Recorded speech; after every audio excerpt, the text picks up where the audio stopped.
იმდანაც სიცოცხლით სავსე იყო და იმდანაც უყვარდა სიცოცხლე, ქვეყანა, აფხაზეთი, მთლიანად საქართველო, ადამიანები, ბუნება, ყვავილები, ყველაფერი უყვარდა ხო და აი წარსულში უნდა ვილაპარაკოთ, ცოტა ძნელია.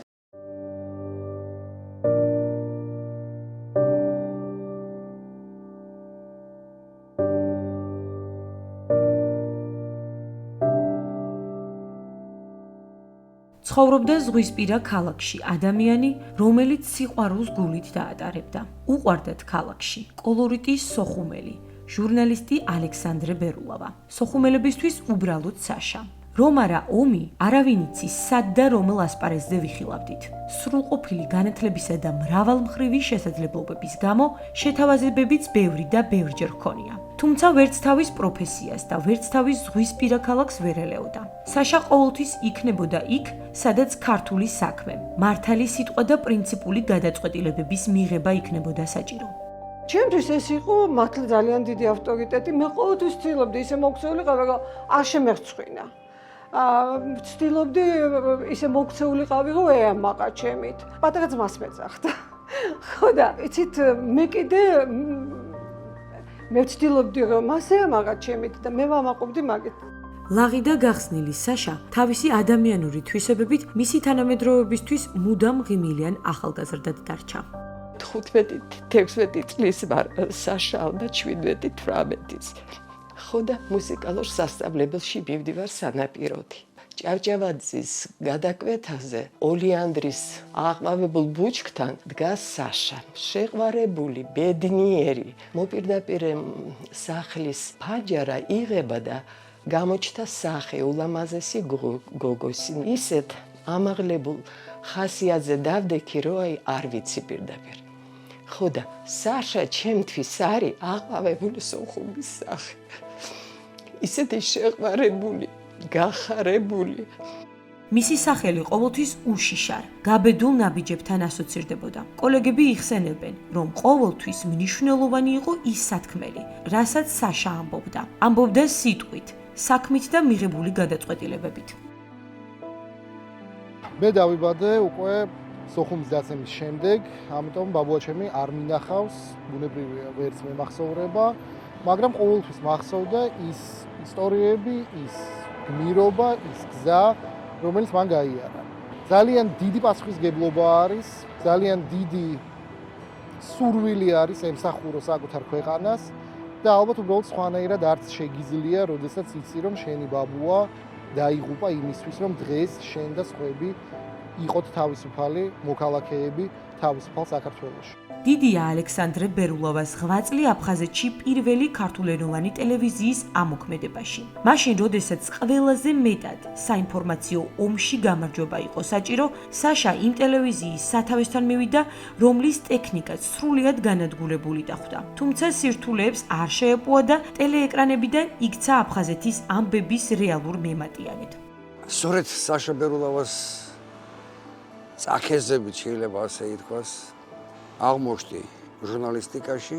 მე მას ომამდე მხოლოდ ქალაქიდან ვიცნობდი. იშვიათად შემხვედრია ასეთი ერუდიციის, განათლების, პრინციპულობის ადამიანი, პრინციპული ადამიანი, როგორც საშა იყო. განსაკუთრებით ისეთ საკითხებში, როგორც იყო ქართული ინტერესების დაცვა.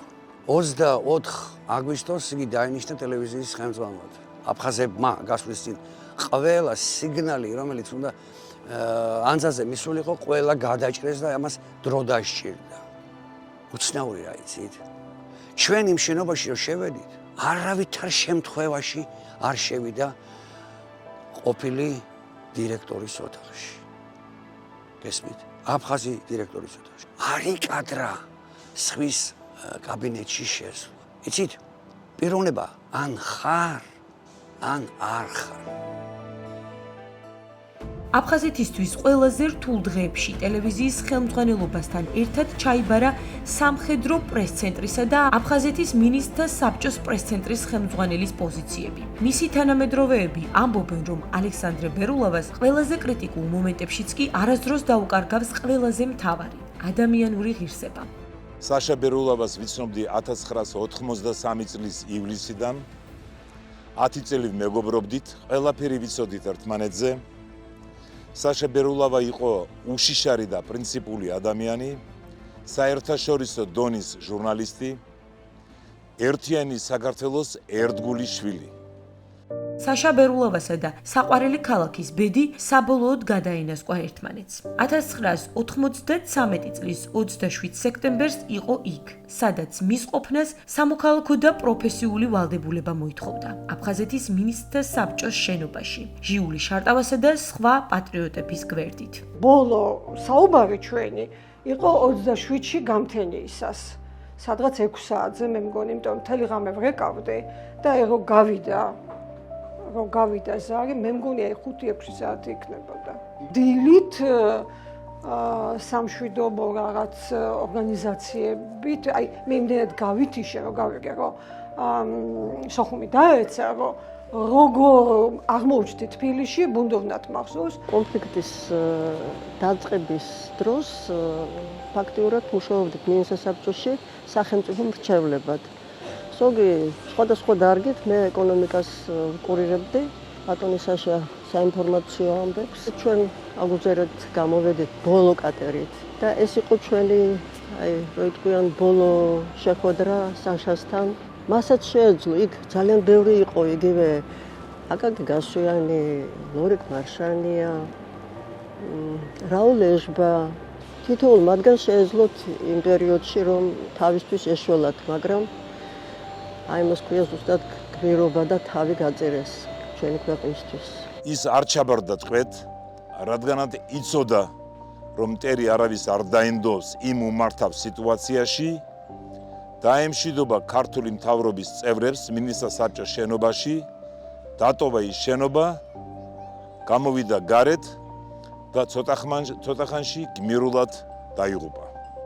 ალექსანდრე ბერულოვას დაღუპვის გარემოებებზე დღემდე სხვადასხვა ვერსია ვრცელდება, მაგრამ ერთი რამ ცხადია. მან ბოლომდე უერთგულა თანამებრძოლებს, სამშობლოს და დაიღუპა როგორც გმირი. აფხაზეთის მინისტრთა საბჭოს შენობასთან 1993 წლის 27 სექტემბერს. როცა ქონდა ჩვენ საშუალება აფხაზეთის მთავრობას შეეძლო პირდაპირ მიმართვა პრეზიდენტისა და მთავრობისადმი დაჯილდოების თხოვნის თაობაზე, ამიტომ ჩვენ არ ვადგინეთ ბატონი ალექსანდრე სახელმწიფო ჯილდოზე. რა თქმა უნდა, შეიძლება ის დაგვიანებულიც იყო, მაგრამ ყველა შემთხვევაში საშა თავისი ცხოვრების წესი, თავისი დამოკიდებულებით ყველა მოვლენისადმი იმსახურებს ძალიან მაღალ ჯილდოს, როგორც პიროვნება, როგორც პროფესიონალი, როგორც პატრიოტი.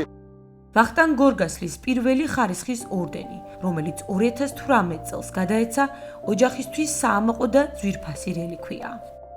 2018 წელს საქართველოს პრეზიდენტმა გიორგი მარგველაშვილმა გადმოგცა ვახტანგ გორგასლის პირველი ხარისხის ორდენი. აი ეს ალექსანდრე ბერულოვას სახელს დღეს თბილისში ერთ-ერთი ქუჩა ატარებს. ახლა უკვე მისი სახელობისაა ჟურნალისტური პრემია, რომელიც აფხაზეთზე საუკეთესო ჟურნალისტურ ნაშრომებს გამოავლენს. თუმცა ეს მაინც მცირედია. კაცმა, რომელიც ყვებოდა ამბებს აფხაზეთზე, მომავალ თაობას საკუთარი გმირობის ამბავი დაუტოვა მოსაყოლად. საკუთარი ქალაქის სიყვარულის, პროფესიული თავდადების, სამშობლოს ერთგულების, ადამიანური ღირსების. ალექსანდრე ბერულოვას რეალურ ამბავს, ადრე თუ გვიან, მის ქალაქშიც აუცილებლად მოხვებიან.